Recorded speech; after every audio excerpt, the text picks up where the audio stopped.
Hey folks, Jim Perry here. We're on Kentucky Lake in Tennessee in the Big Sandy portion of Kentucky Lake. It's January the 28th when I made this video a few days ago. The surface temperature is 40.1. As you can see, the water's got a lot of color to it. It's pretty dingy. It's not muddy, but it's bordering on being, muddy. And I'm vertical fishing some structure, some natural structure, some stumps. I'm not fishing any man-made cover. Holding the pole in my hand. I got two jigs on the end of this rig. They're both 1/4 ounce. I wanted heavy jigs to give me some weight because I'm fishing, catching these fish and fishing 19 to 21 feet. I've tried some deeper water, but the Asian carp, you get out there 25 foot to 30 foot, the Asian carp are so thick that you just won't get anybody at all. But it's just hard to catch, or it was for me to, catch some 10-inch fish, keeper fish. They got to be 10 inches long here in Tennessee to keep them. And I went to the measuring board a few times because, like I say, I was kind of desperate to catch at least 5, maybe 6 fish for supper. But I think all in all, at the end of the trip, I think I caught 14 on this trip. I fished about 3 hours.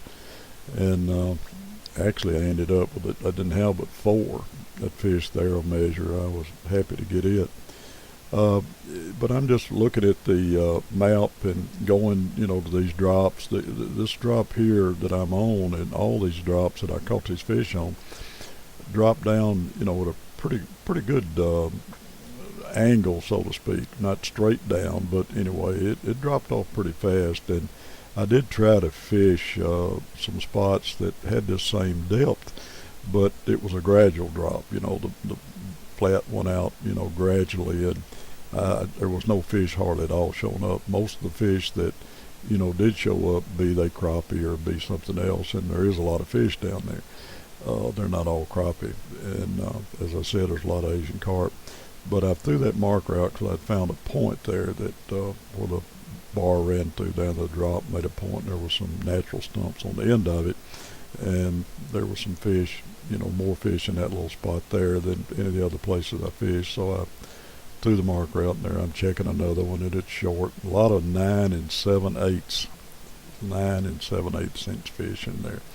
I'm hoping there's enough shad in the lake where they can grow maybe, another 1/8 of an inch or so by spring. But anyway, it was just tough deal. But I stuck it out, for 3 hours or so. I caught that fish there, that on a bucktail, a hair jig that I'd tied. It was kind of like electric chicken, had some chartreuse in it, and those hair jigs will catch. Now they'll catch a crappie. It's just a matter of having them, and I need one tied with a heavier head on it so that it'll get me down. I even, on these 1/4 ounce jigs, I even added an extra clip-on mash on weight on the line just to add weight. I don't mind fishing big jigs and heavy jigs. A lot of people think big jigs scare those fish, but you can see those small crappie hit that big jig.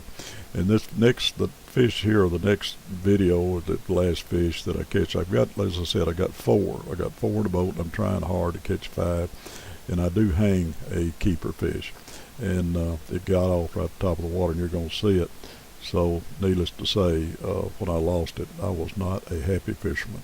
Out of here.